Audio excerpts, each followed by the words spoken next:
Biz Talk Live Show. We are so glad that you joined us today. Have a seat, sit back, relax, enjoy the show. I am your host, Shante R. Roddy. We come here every Thursday at 1 p.m. to share another entrepreneur story. We want to make sure that these stories are inspiring you and empowering you to pursue your dreams, to succeed in your businesses, because we want you to win. We want all of us to win. And so this week we have another guest. Isn't she beautiful? Her name is Gaby Delisme, and she is the CEO of Facing Finances. Welcome, Gaby.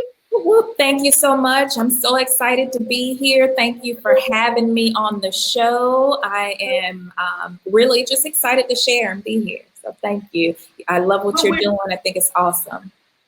Oh, thank you. But we're so excited that you're here, audience. We see you guys out there. Please hit the like button if you love and support small business. Hit the love button. Drop your questions and comments. If we don't get to your questions during the show, we always follow up after the show. If you're not joining us live, make sure when you come back for the replay, comment hashtag replay. So we're going to get right into it. Gaby, can you share with us a little bit about yourself? What is your business? What do you do, and who do you serve? Sure. So like Shante said, my name is Gaby Delisme. I'm the founder and CEO of Facing Finances, which is a company that is focused all on empowering and educating women around our personal finances. So women are set to control 2/3 of the United States wealth by 2020, which is really right around the corner. Yes. But studies show that we would rather talk about death than about money. And a lot of that is because of the complex nature that sometimes we view money. And I'm just here to demystify that and make people more comfortable in talking about your money day to day to achieve the life that you really desire.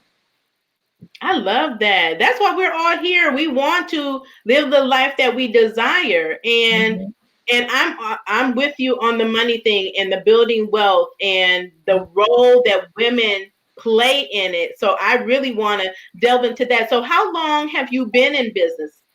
So I have actually been in the finance space for close to 19 years now, but I opened up my own company in 2014, and that was not something that was planned. I really thought I was going to be in corporate America for really the duration of my career, but this was a pleasant surprise. It's taken a lot of work along the journey in like running my own business, but it is rewarding to see and hear people like accomplishing their goals. You know, actually seeing folks go from not believing that they can retire or that they can send their children off to school or that they can take a vacation or something. Seeing them accomplish whatever goals that they specify for themselves is rewarding. And can you delve a little bit more into exactly what you do? How do you help women with their finances? Are you a financial advisor? Do you help them with the tax aspect or investment strategies? What is your primary focus? And a lot of what I do is one-on-one coaching, but I've actually shifted to going into corporations and delivering like lunch and learns as kind of an extension of the benefits department. So I go in and do an actual presentation in front of the staff, and they have an opportunity to ask questions that typically when you're kind of toting the company line, you can't really say. And I am fortunate enough to just be able to share what I know. So I speak from the foundational aspects of creating an actual sustainable and realistic spending plan, which a lot of people call those budgets, but I think budgets sound use the term spending plan all the way to okay, I am actually thinking that retirement is near. So should I go ahead now? Should I wait? What am I going to receive an additional monies from Social Security if I wait a little bit? So what's in your best interest? Yes, I love that. So let's talk a little bit more about why specifically. You said you've been in the industry 19 years. I love that. And you turned that from being a gifting into a passion to helping women. Let's talk a little bit more about your passion to work specifically with women. Specifically, my drive to work with women is because of my experiences. When I was in corporate America, it would be very common for us to receive phone calls from a wife and actually from a widow. So her husband just passed. A grief aspect, you just lost the person that you love. And now you add the element of confusion because you have not been the primary person responsible for your finances. So I started doing presentations. Actually, I want to say in 2001, 2002, started doing presentations at local churches, just sharing what I know, what I had seen, and helping women that way, and then had turned this into, unexpectedly, my own business. So I actually relocated to Florida after my parents were ill. So I became a caregiver, and in that was a huge transition, physically and emotionally and mentally. And so going through that experience just allowed me to see finances from another perspective. Yes, and made me want to work directly with folks on a different level. Yeah, because women are doing a lot. First thing I just want to say is that when you talked about the death aspect, I don't think people understand. They don't until you experience the death in the family of a loved one and had to be responsible for managing everything around that death and understanding the financial impact, which, like you said, on top of grief, the grief is bad enough. But to not have your finances in order, that person didn't have their finances in order, or you trying to figure out how to manage another person's finances, really complicated. And the more you're prepared for it and have those things in place, all your finances, your wills and trust in place, it makes the process a whole lot easier. So I just want really does. I agree 100% because we all know like death is part of life, right? But we don't compartmentalize it like that. In our brains, we don't structure it that way. So we just, keep moving through life, not preparing for what we know is to come. And that puts us in a bad position when that moment seemingly abruptly comes. So after my transition to Florida, my dad, he actually got a whole lot better and he's doing like really well now. But having had that experience to see that, there are things that we can put in place prior to what we know is to come, gives me a personal perspective that I bring to this. Because it was one thing when I was having the conversations with the widows. Now I'm a daughter who's like potentially got to deal with this stuff. So all of that kind of has helped in my role. Yes, and so that's the second thing that I want to touch on. As women, I know a lot of us are managing multiple generations of people in our family. And, no slight against men, but for the most part, women are the caregivers in the family. So if a parent or a grandparent gets sick, it's really the woman in the family, from my experience and the experience of a lot of my female friends, that in addition to the finances we're managing, now we're managing our household, plus we're managing the finances of our parents and their dealings and their health. which is all tied to finance because healthcare is expensive. Exactly. Some people don't have a plan for when they get sick, right? They don't have Exactly. a long-term health care plan. They don't, and we don't know when something is like that is going to happen. But being in the position where you have to take responsibility for a parent or another loved one, it can add to that financial burden. Exactly. And So it does. It it adds it to the financial burden as well as the things that we already go through on a mental and emotional space. right. So, and then what you were describing, that's the sandwich generation. So you've got like, me here, and then you've got children, and then you've got your parents. It feels like you're sandwiched into taking care of so many people, and the caregiver must find time to care for him or herself as well. Yes. So how would you, or what tips would you offer, even if you want to talk about how you assist a woman in this type of situation? Because like you said, I've been through it, you've been through it. What helped is that at the time I had my financial, I was financially healthy, and my mom got sick, but it was so short between that and her death. And she had her paperwork in place. But even with that said, there were still challenges. So what tips would you offer us to be in a better position financially, to prepare for these types of situations that we know are going to come? It's not a matter of if, it's when. Right.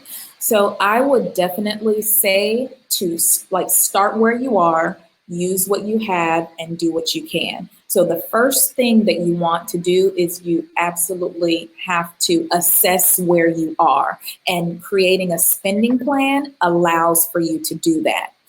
It allows for you to say, oh, I thought I was spending $50 a month on like eating out, but here I am spending $100. So now you can kind of pull back and be more mindful and intentional about what it is that you're doing. So create a spending plan.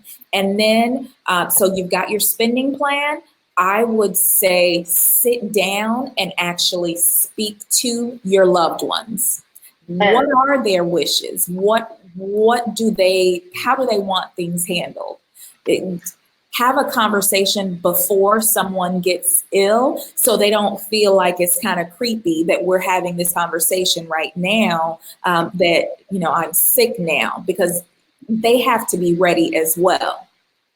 So have a conversation with your loved ones, and then start actually setting goals to hit whatever those targets are. So what is it that you're trying to achieve? And then set the goal, be specific about it. Yeah, I use SMART goals. So be specific, make it measurable. It's got to be attainable. It's got to be relevant, and it's got to be time bound. The time bound factor is something that a lot of times folks don't really consider. But if you don't set a timeline to it, the likelihood of you achieving it decreases if you don't hold yourself to a timeline. Wow. Okay. So I believe in the SMART goals. So you want to make sure that you're setting those goals. And time is so sensitive, right? And it's fleeting. We don't have a lot of. It's so valuable. It really is. The time that we have is so valuable, and it flies by before we even know it. And then all of a sudden something is upon us. Right. So go ahead. And a lot of times you hear people say time is money. Actually, no, because money you can always get back. Yes. Once that time is gone, it is gone. You cannot replenish it. You cannot replace it. That's it. So time is more valuable than money. Yeah. Within the right amount of time, you can actually re-earn that monies. Now, I love the spending plan language. I know, and you can tell me if you agree. Just from my experience, I find that a lot of women are challenged, or people in general, with budgets or spending plans because they lack discipline. Yeah. And so, what are some recommendations that you would offer to help people who may struggle with, being disciplined in these areas, to be able to stick to a budget? So I would recommend keeping your goals in front of you. And I use my phone for a lot of things. Me You too. can create a screensaver that always has your goals listed. So make sure you keep those in front of you, because when you are vacillating between buying something that you shouldn't versus putting the money towards your investment account, then looking at your goals will help you refocus. And then doing constant check-ins with yourself and an accountability partner. It is so much easier when you have like-minded individuals. So let's say you've got a girlfriend that you know needs to also be about her wealth building business. Talk to her, and both of y'all set up an investment account, and y'all become each other's accountability partner along your journey to invest and learn about investing and build wealth. Love that. That is a great recommendation. And I put that up for our audiences. I think that's so important that I think that's part of building relationships and having a support system, having people that, like you said, are supporting you and your dream, that wants the best for you, right? And that you all can do this together. You can do it together. So maybe you have a harder time doing it by yourself, but if you have that person, you're pulling for each other and holding each other accountable, it's going to help you be a lot more successful. So I agree. thank you so much. Absolutely. Thank you for that tip. So I just wanted to circle back, and I love this topic, so we're going to stay on this. But I just wanted to go back to just about you and your story, and your transition from corporate to being having your own business. Did you experience any challenges? Or have there been any challenges that you have been able to overcome during this process?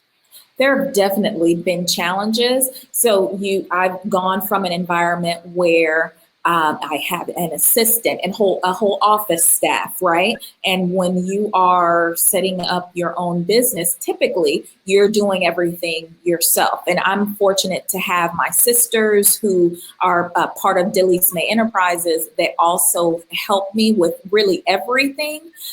But you are the person that is responsible for making sure that your check gets signed. So that is a whole additional level of responsibility.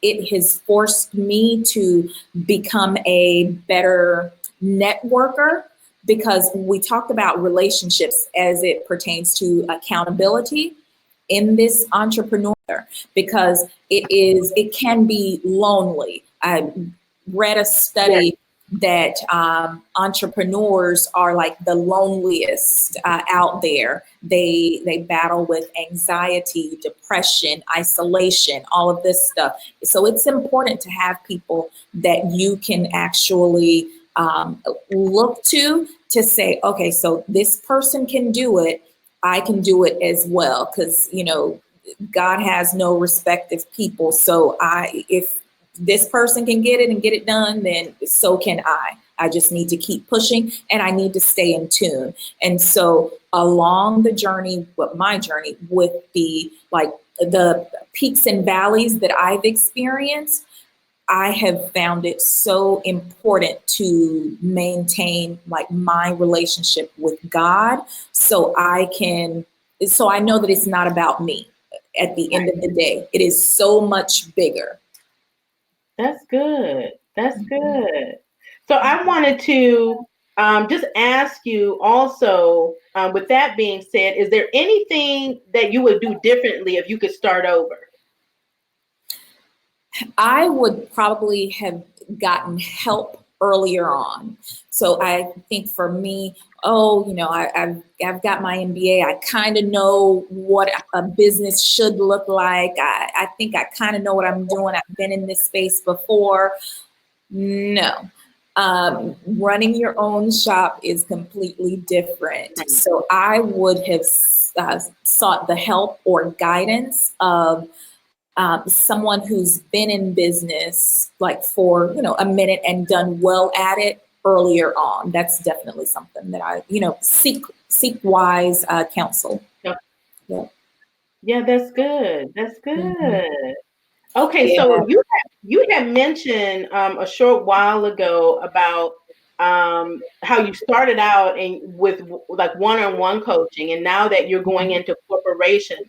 I love the fact that you said that is because businesses, as entrepreneurs and business owners, we evolve. Yes. We evolve personally, and our businesses evolve. Mm-hmm.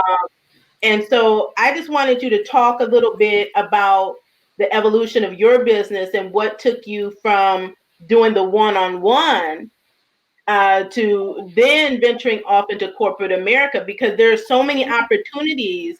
You're not just restricted to doing one thing in your business. Right. Yes. So now you've expanded past the one-on-one. Now you're able to share your gift with a broader audience. So talk about that with us. And that has just been like a natural evolution within my business. And I love doing the one-on-one coaching. And in terms of building a sustainable business that's making a huge impact, it wasn't sustainable for me. So I looked at how I could get the greatest impact and still touch people. So still have like that interaction with folks.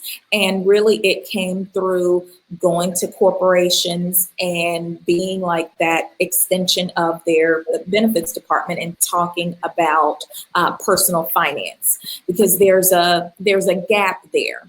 Within corporations, there are providers that do go in and talk about like the 401k plans, right? But they've got to tote the company line. They don't go really into like your spending plan, into the fact that some of this is emotional, into the fact that men are really outpacing women in terms of how they are investing. And why is that? Because women don't necessarily feel comfortable or informed enough about investing. So we shy away from it. They don't go into the things that make us women, the fact that we bring an emotional aspect to what we do. Mm-hmm. And I think it's important to be mindful of the fact stuff, the fact-based data, but also remember that everyone in the audience doesn't have the same experience. There are also like ethnic components to investing as well. Minorities tend to be more risk averse, so we don't take on as much risk as our Caucasian counterparts. So there are things that aren't discussed and that aren't covered, and I think those things that aren't talked about, those are the things that become problematic and are potentially landmines for people. Yeah, as I hear you talking, and you're so right, just based on my experience, I haven't seen it. So that there's definitely a need. Mm-hmm. And not only is there a need, but I think helping companies to understand the value of women and the impact of this education for women to actually help benefit their company. Absolutely. Because a lot of people like you, and I tell people how to leverage the benefits of their organization, but so many people don't even know about the benefits and how they're beneficial to them. And I mean free benefits, and I mean matching benefits. So if you can educate people, right, to help them, well, they will then be more likely to take advantage of the offerings of the company. Absolutely. And that education, it's kind of like speaking to a person where they are so they can really understand. Because I can say something in one audience and it resonates with them, and say it to another audience and they don't get it. So we've got to be able to speak to the actual audience. And I think a lot of corporations are missing that mark. And then when you go into, when you look at the morale within their workforce, when you look at the productivity, their effectiveness, it's low because the people are focused on the fact that they're living paycheck to paycheck. You're so right. Mm-hmm. Yeah. You're so right. I think if they could understand that. Yes. Because I know this is to be true. And I try to tell them, your people on the job, they're not productive. They're on the phone. Why? Because they are manning crisis that they can only deal with during the day, during the 9 to 5. Exactly. When you're dealing with what can be done with whatever you're dealing with is usually between 9 and 5 when businesses are open at the same time that you're working. Exactly. And so they're going to get it done. Yeah, because so they've mentally checked out of the office so they can take care of the personal issues.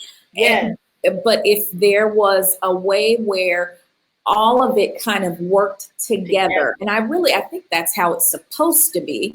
All of it works together. This serves all areas of my life, so I can be a complete human being, not so I can just go to this job for this 8 or 7 or 9 hour day and then go check into where I want to be.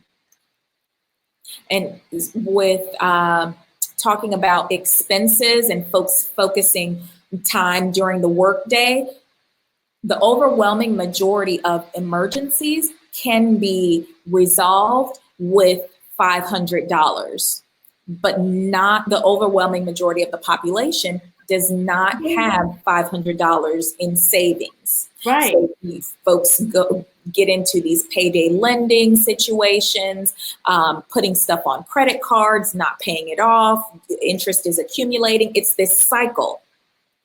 And so if the employer is able to say, you know what, let's put a program in place to help remedy some of the things that are going to impact our bottom line, things can get better.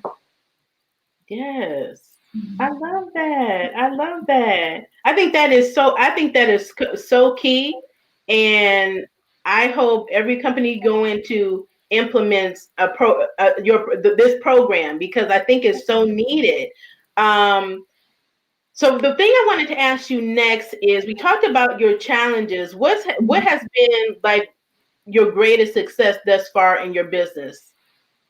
My greatest success, I would say, is the amount of time that I'm able to reclaim, so to speak.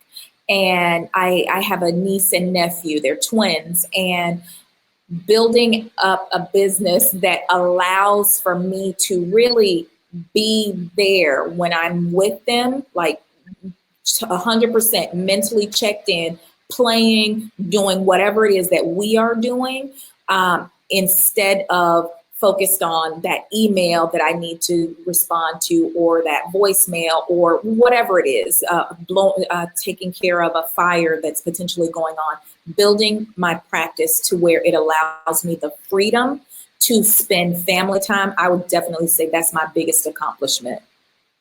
Because at the end of the day, that's what's important to me, the family time with my loved ones. And my company allows for me to do that. That's good. That flexibility to in that you're there and you're present. Yes. And I think that's what all of us want in our businesses. Yeah. Right? To be able to have that freedom. and time freedom and financial freedom to spend time with our loved ones and do the things that we want to do in our lives. Exactly. One thing that I wanted to ask you is about wealth. Mhm. Do you believe that there's a wealth mindset? There is absolutely a wealth mindset because there's a poverty mindset. So that constantly thinking of lack, that's the poverty mindset. The wealth aspect is really embracing. So I am a believer in Christ Jesus. And so I believe that abundant mindset that he is able to do exceedingly abundantly. All of that is part of the wealth mindset. And for so long, a lot of folks have just become accustomed to the living in lack and have started to think that that's normal, and it's really not, because he didn't create us just so we could exist here. He really created us so we could thrive and flourish. That is so true. I love this. That is so true. So I think you know, a lot of people need to have that mindset shift. And I think it takes more of us, like you said, just setting the example and providing that education, let people know that this is not normal, that they don't have to just accept this as this is just life. This is how it's supposed to be. Exactly. Not to be in a position. I don't know if people really understand that the majority of people don't have $500 in a savings. It only takes one incident. Exactly. And I think a lot of us we're at this moment where we're experiencing this awakening.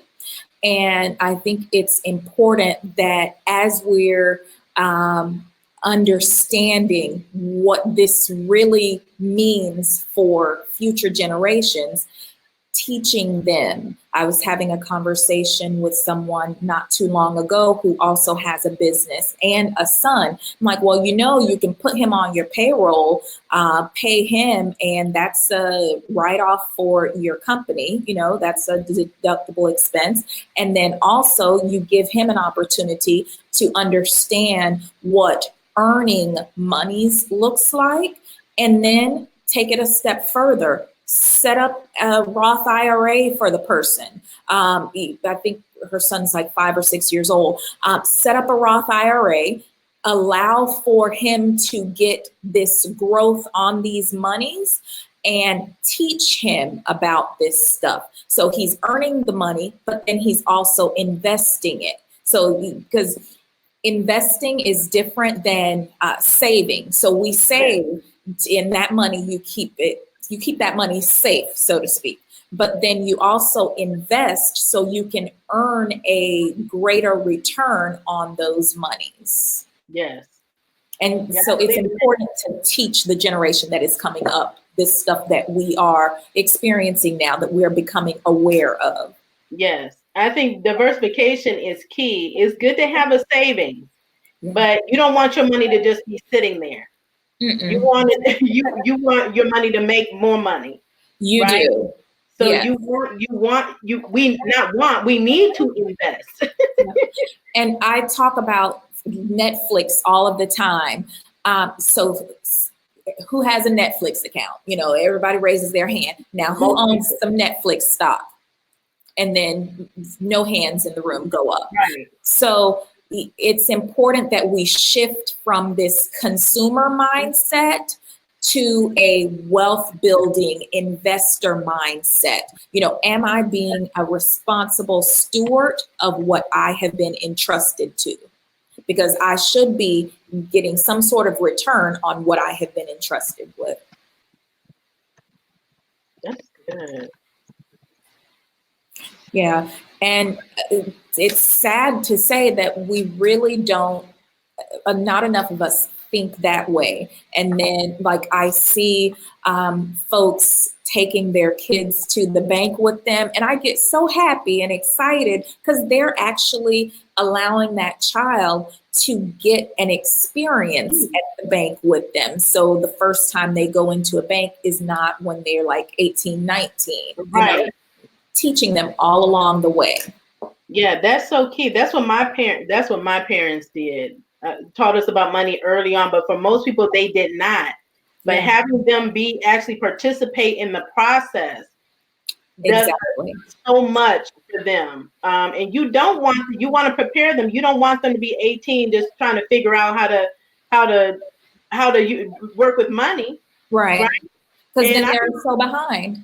And I remember a time, and they've since made it illegal, to my understanding, is like when I was in college, when I had first went to college, all the credit card companies was right there. They were giving credit cards to 16-year-olds, 17-year-olds. And you don't know anything about money. This credit card that they gave you looks like free money. And I will tell you, I graduated college with 21 credit cards. Oh, wow. What do you need 21 credit cards for? And I was a finance major. I didn't have one personal finance class, but I had a whole bunch of those t-shirts and cups and all that stuff they give you when you sign up for the credit cards. So that is a situation that could have been disastrous. So I love going in and speaking to college students as well about the dangers of using credit card debt. Yes. There's a place for everything. Yes. So you had mentioned before, I wanted to just circle back on when you mentioned about married women. Let's talk about married women for a second. Because it is so true. And I hear it from women I know in the financial industry, whether they do insurance, wills, financial planning, that the husband dies. And then the woman has no clue, like, about anything with the finances, where any of the insurance policy, or that he even took out one or decided not to get one, and they thought he had one, and come to find out he didn't. All of these to me are such sad stories that they were not more involved. So how can we as women, let's start with married women, be more empowered financially to have control over the finances, especially if you're married, you know, even if the husband or your partner handles the finances, you should know what's going on in the finance. So how can we be more empowered as married women? I would definitely, and this is speaking from a non-married woman who does plan to be married one day, I would ask questions. And everyone does, well, not everyone, but date nights are very popular. I would say let's do a money talk night where we just focus on our finances, because it gives you an opportunity as a couple to make sure you're on the same page, and an opportunity to talk about where you as a couple are trying to go. So open, honest dialogue about your finances. And by the way, this actually starts even before you get married. So in that dating phase where you know that this is the person you're going to be married to, y'all need to be having these conversations around your finances to make sure that there are no surprises. But just making sure that y'all communicate, and that means listening with a receptive heart and speaking in a manner in which the person who's hearing it is going to be able to receive whatever is being shared. Because communication is huge, and finances are a major cause for so many divorces. I was just going to say that. Yeah. So just being able to let that be something that is just easy for y'all to talk about. Yeah. I'm glad that you said that before, because we want to address this before we actually get married. Yeah, exactly. And conversations that we're in relationships and we're not being really intimate. Like we're afraid to talk about things that are important. Yeah. Like money. And so that fear like blocks us from doing what we know we need to be doing. We know we need to be having these conversations. We know we need to find out, well, are we covered? Do we have a policy? Where's the policy? Where's the information? And just allowing that fear to be set aside and operate in faith as you move forward. So set the fear aside, because our minds, when that fear is there, our minds will conjure up all of these scenarios, and we don't even know that they are really what's going on. I love that. Set the fear aside. We're operating in faith. Yes. Okay. So the next thing I wanted to ask you is specifically related to your thoughts or recommendations where in regards to women as entrepreneurs and business owners. Are there any tips or thoughts that you can offer us so we can be better stewards with our money as business owners? With our personal finances, we've got to have a spending plan, right? And so no successful business runs without a plan of operation. So the business needs to also have a budget and a plan that allows for you to think forward 5 and 10 years down the line, because most companies close within the first 5 years. So if you don't, and a lot of that is because of cash flow. So improper planning for the finances, excuse me. But if we allow for ourselves to understand, excuse me, let me take a sip of water.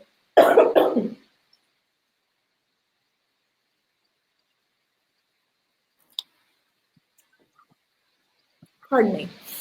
But if we allow for ourselves to understand where we are financially and where we're trying to go, you're more likely to be successful. Yeah. And then as women, I know that we do seek help. Going to your resources like SCORE, the Small Business Development Center, just tapping into resources that are available to you. Yes. And women are actually opening up businesses at a far greater rate than men. And at the same time, women are not making nearly as much money as men are in their businesses. So you're right. It's important to understand your business, understand your market, understand your pricing. Make sure that you are not devaluing yourself and the services that you're offering or the products that you're offering. I hope that answers your question. Yeah, that answers my question. Those are key points. Because I say that all the time. Do not devalue the products and services that you are offering. Mm-hmm. That is so important. And I know we do that a lot. And I just know, again, from experience, minority women do it a lot. Yeah. So I'm constantly on them, like, you need to up your prices. Whatever you think your prices are, they're already too low. Okay. They are. And then, go ahead. I was going to add, I also think that is a factor of our confidence within ourselves. So if we become better informed about the industry that we're in and about our business as a whole, we're more likely to be more confident in what we're offering, but also our pricing too, so we can price things accordingly and make sure that we can build something that can leave a legacy. Absolutely, absolutely. And you are so right in the fact that women are leading in entrepreneurship. So, ladies, if you did not know that, we are some powerhouses, but we also have some barriers. Like, we are very significantly behind as far as profiting in our business. Okay, I think over 80% don't generate over $100,000 in their business in revenue. That's not even talking about profit. And so we know that there's a disparity or inequity around capital funding for us women. So look, that just brought me to another point. How important do you think it is for us women to work together? Oh my goodness. Owners. It is like gravely important. You just mentioned the venture capital monies. So women, we're opening up businesses at a far greater rate than men, but only receiving less than 2% of all venture capital money. And that's right. All women combined. So then when you look at minority women, that number is even lower. So it is highly important for us to be willing to collaborate where, of course, it makes sense. And forming alliances, forming strategic partnerships that will allow for us to move the needle forward, to really make an impact. Because again, if we look at it like, I am an island, this is all about me. I'm just trying to get my slice of the pie. We're missing the bigger picture, because what we do collectively can have such a profound impact on the world. And then there's an African proverb that says something to the effect of, if you want to go fast, go by yourself. If you want to go far, go with many. And so, ladies, I work with my ladies to make sure we collectively can break through doors, break ceilings, and tap into, I believe, what it is that we're supposed to be doing to serve this world. That's good. Look, we're like-minded. You're speaking my language right here. Okay.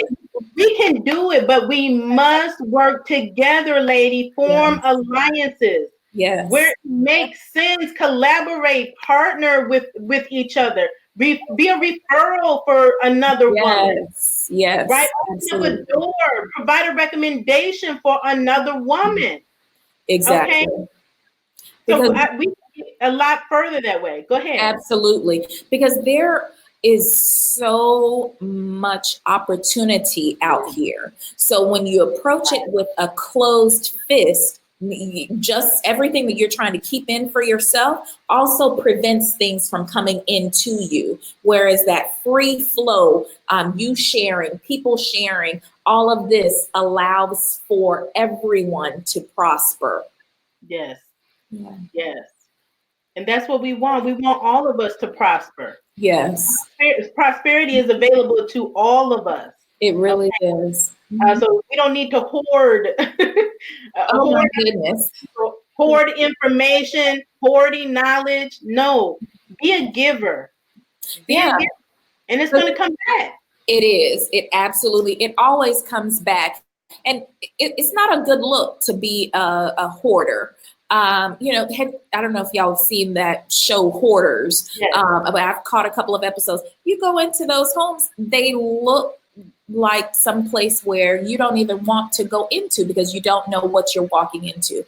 Imagine someone's mind or heart being like that, an emotional or information hoarder. That is not something that you can actually thrive from, because you're blocking your own blessings. Yes, yes. That's good. Okay, so I have two more questions. So the first one is, what 2 tips would you offer our audience for being a successful entrepreneur? What would they need, in your opinion, to be successful? I would say be open to continuously learning. So position yourself as a life learner. We've got like libraries all over the place, books, magazines, YouTube. Just be a life learner. So absorb everything that you can as you learn your business. And then once you've figured everything out, continue to learn about leadership, finances, everything, so you can continue to grow and evolve yourself. And so that's the first tip. And then the second tip I would say is definitely stay connected to God. We all have a reason for being here. So identifying your purpose, and I would imagine that's your business. So tapping into him constantly to make sure you're not missing stuff that he's trying to put in front of you, that you're not in your own way. So staying connected just allows me to see clearer, to hear clearer, and stay connected to your higher source as well. That's awesome. Very good tips. Very good tips. Thank you so much. And I have one final question for you that I ask all of my guests. Yeah. If you had a magic stick and you could change anything in the world, what would that be? If I could change anything in the world, I would say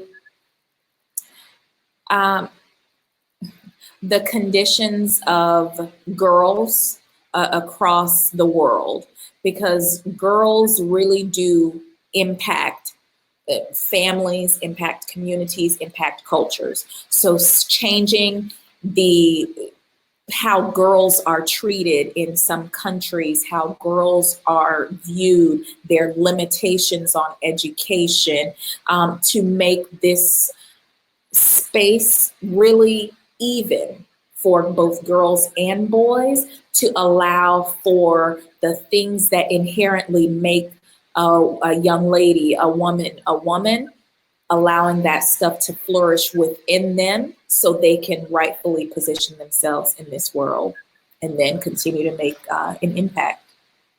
I love that. I love that. Well, thank you so much. We have enjoyed having you on the show. I'm going to ask you, first I'm going to ask you, make sure you stay on with me after the show. But I want you to share with the audience again who you are, what you do, and who you serve, where they can find you. Absolutely. And thank you so much for having me. I have really enjoyed this. So thank you. Again, my name is Gaby Delisme, and I can be found on Instagram or Facebook or Twitter and actually YouTube as well at Gaby, Gaby, last name Delisme, Delisme.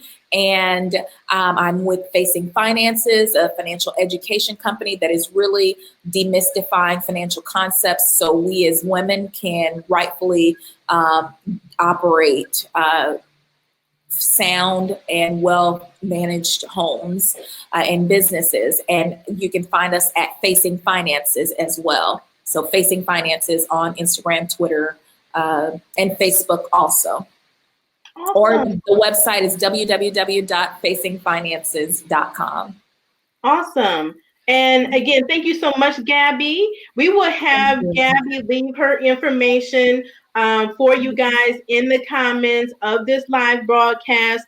We so appreciate you guys for joining the show. Like we said before, please catch the replay. Gaby provided so much knowledge. She dropped so many nuggets to really help women. So I encourage you to share this broadcast out so we can impact more women entrepreneurs. Again, we want to have you on our show. So if you are entrepreneur business owners and you have a story to share that can change lives, we want to have you on the show. We have a few more openings in July, and we have openings in August. So we encourage you to go on our website, which is www.intuitiveriskmanagement.com, and apply. We do also have opportunities for sponsorships. You can also apply via the website as well. So we will be back next week. So we want you to tune in next week, Thursday at 1 p.m. Eastern Standard Time. That's when we broadcast live every Thursday. You also visit the show page. We have prior live recordings available 24 hours a day, 7 days a week, 365 days a year. So if you need to be inspired, motivated, re-energized, empowered with knowledge, resources, and tools, you can find it here through your fellow entrepreneurs and business owners who have shared a wealth of information through sharing their stories. So again, we thank you for tuning into our show. We will see you next time. Until then, continue to pursue your dreams. Have a great day. Thank you. Have a great day.